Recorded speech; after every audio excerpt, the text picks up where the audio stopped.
Welcome to Gospel Lessons. My name is Kevin Prince, and today we will be discussing kingdom jumping. Joining me is Bruce Porter, a renowned scholar with degrees in ancient Near Eastern and Middle East studies, specializing in Semitic languages and religious history. Bruce has authored over 16 books and is well known for his research on the Pearl of Great Price. I first met him on a life-changing tour in 2018, which inspired this Gospel Lessons YouTube channel. Now, if you've never traveled with Bruce, I highly recommend it. He frequently speaks and guides on LDS-based cruises with Go and Do Travel. These cruises offer opportunities to connect with like-minded members and learn from speakers like Bruce. I'll be joining the Momentum 2026 cruise with him, and if you're interested, use promo code PRINCE for $100 off. All proceeds from Gospel Lessons, including sponsorships, go to charity. For those of you that are saying, Bruce is not prepped on any of this. I come to him and he's just like, ask me whatever. And so I'm just making up questions as we go here. And so all of this is on the fly. But this is the one that just came to me. There's a lot of people that believe that there's no, what is commonly referred to as kingdom jumping, right? Celestial, terrestrial, celestial, or the other way around, right? And there have been apostles and other church leaders throughout time who have spoken differently on that subject. Tell us what your thoughts are on it, because to me, it does come down to agency. So it seems to me that God does everything to preserve our agency and everyone's agency, regardless of what happens. And so do we have the opportunity to choose initially? Can we re-choose? Can we progress and change once we're locked into a physical resurrected body, which is what we're talking to? Are we stuck there? Are we not stuck there? What are your thoughts on that? Well, my opinion, and I know that there's been a lot of discussion on it, my opinion is, as the Doctrine and Covenants says, that when they receive their kingdom of glory, it says then there will be no increase. Now, many people think that means posterity. I think that increase means in kingdom. If that were not the case, then Nephi's warning there in 2nd Nephi's warning that eat, drink, and be merry, for tomorrow we die. And if we've sinned, God will beat us with a few stripes, but in the end we'll be saved. Nephi is saying that is an apostate doctrine. That's an apostate thought.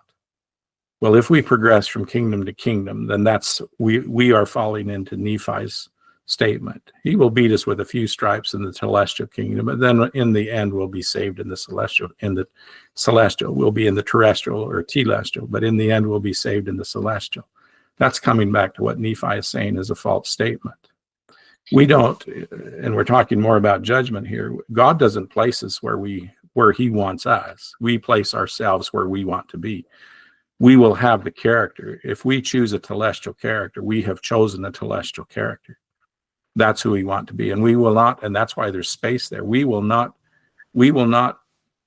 receive a telestial body with a telestial glory until we have decided who we want to be for the rest of eternity. We will be who we want to be. We will have created the character and the person that we want to be for the rest of eternity. And then, as section 88 says, we will receive that glory, even a fullness of the same. And then it says there in section 88 also, which I think is very important and crosses many different lines. It says, you will receive that which you are willing to receive, because you would not receive that which you might have received. And I don't believe that we move from kingdom to kingdom, or there is no reason to worry about these things. Eat, drink, and be merry, for tomorrow we die, as Nephi says. Yeah, no, it's exactly what you're saying. It's like, it doesn't matter about kingdom jumping, because by the time you are set, you have decided that is what you want, and you are sure forever. And you'll be totally happy and totally satisfied, totally happy. And that, I think it's Alma 42 and about verse 14, 12 or 14 and verse 20 or 22. It says that those in prison and those in prison and those in paradise will be happy or miserable until the resurrection, until that body is raised up. And then they'll be totally satisfied with who they are, because they have chosen who they are and where they want to be. And then we think, well, hell would actually be remembering everything and what you could have had. and didn't have. But that won't matter. It won't matter because we will have decided who we want to be and where we want to be for the rest of eternity, and we'll be totally satisfied and totally happy. Isaiah says in chapter 65 of his book, in chapter 65, it says that after the resurrection, this life will not be remembered or come into mind. It's not going to even be needed. What happened here? It's like we don't need to know what we did when we were 2 years old, because we've moved beyond that. We're past that. We don't need to know what our problems were when we were 2 years old or a year and a half or even 5 years old. We don't need to know what those problems were and those issues were, because we've moved past that. And when we go to the kingdom of which we've assigned ourselves and which we have chosen, we will be totally satisfied. And as Isaiah says, this life will not be remembered. There'll be a new heaven and a new earth, and this life will not be remembered or even come into mind. Now, that bothers a lot of people, but to me, it's a great thing, because I hope I've moved past that. I hope it's such a small part of my eternal progression that it doesn't matter. Yeah. And so, but you bring up another point, because we've talked about some of the things that a greater understanding and kind of dispelling some of false traditions can really bring a lot of comfort. You think about many parents, of which I'm one, that have wayward children, okay, that have gone off the path in one way or another, and you think, oh my gosh, they won't be happy eternally because they didn't understand something. They went this, they made these choices or whatever. But if you think about it, number one, there is a space that you talked about between death and the resurrection, that if they don't, come back around in this life, they can come back around in the next life while they get a better, more perfect understanding of the gospel. And secondly, with that, they can choose through their agency what they want, and they absolutely will still have the opportunity to do it. You almost want, as a parent, force your children to be good, force them to make it to the celestial kingdom. But in reality, that's against every bit of the plan of salvation. And when you really understand that, you can get a lot of comfort about wayward children, because they will have every opportunity again to do that prior to resurrection and judgment. Am I right? Yeah. Satan's plan was to make sure that no one can sin, and God's plan is to make sure everyone can sin. And we as parents, we like Satan's plan. We want to make sure that not one soul will be lost. That's Satan's plan. And we would like to make sure our children are saved. But it's like we've just been talking about. If we have to have a perfect knowledge and perfect understanding of the gospel, the wayward children, they will have that perfect understanding. Nobody, I don't believe any mortal soul on earth that's lived here or while they lived here has a perfect understanding of the gospel and the plan of salvation. And I've heard prophets say, wow, well, I don't understand this, and I don't understand the atonement, and I don't understand how the resurrection. See, even the prophets don't have a perfect understanding. But when we have a perfect understanding, then we're going to use our agency to choose what we want. Now, with children in their choices, I want my children to be as happy as they possibly can. And if they choose, as a parent, if they choose the terrestrial kingdom instead of the celestial, that will be as happy as they possibly can be, because they will have chosen that. And that's one of the first things that I think we're going to learn when we pass through the veil to the other side, is the reality of agency. 99%, maybe even more than that. I don't know how you get more than that, but maybe more than 99% of the anger, frustration, and emotional pain that a person has in this life is because someone else is exercising their free agency. And that comes with our children. Most of the emotional pain and anger that we have is because our children are exercising their agency. And one of the things that we're going to have to understand immediately after we die is the reality and the power of agency. I don't pray for my children to do things right. I don't pray that they will go to the temple, or that they'll be married in the temple, or that they'll go on missions, or that they'll go to church. I don't pray for that. I pray that God will put them through whatever hell is necessary for them to come unto Christ, because he can provide the experiences I can't. And so I pray that he will have them come unto Christ. And to me, that's more important than life itself, for them to come unto Christ. And the only way they may be able to do that is to die on the other side. That verse in the old, in what is it, Proverbs, I think it says, if you train up a child in the ways they shall go, they shall not part from it. I don't think that's meant for this life.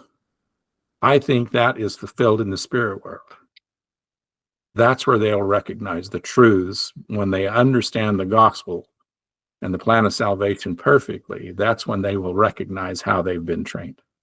No, it's really true. And I think a lot of parents could get comfort from the fact that your children decided to be here and go through the same experience that we just talked through, meaning that they knew and they chose. And even if they become wayward, they chose it and they still have that opportunity later. But the very fact that they chose it means they will receive a kingdom of glory and they will be happy for eternity in whatever they choose. Yeah, exactly. One thing we forget as parents too, if I don't want to make anybody mad, because this bothers mothers, not fathers so much, but it bothers mothers quite a bit, that if we love a child that we had here, if we love one of our children that we had here, or our children that we had here, more than we love somebody born in Outer Mongolia in 800 BC,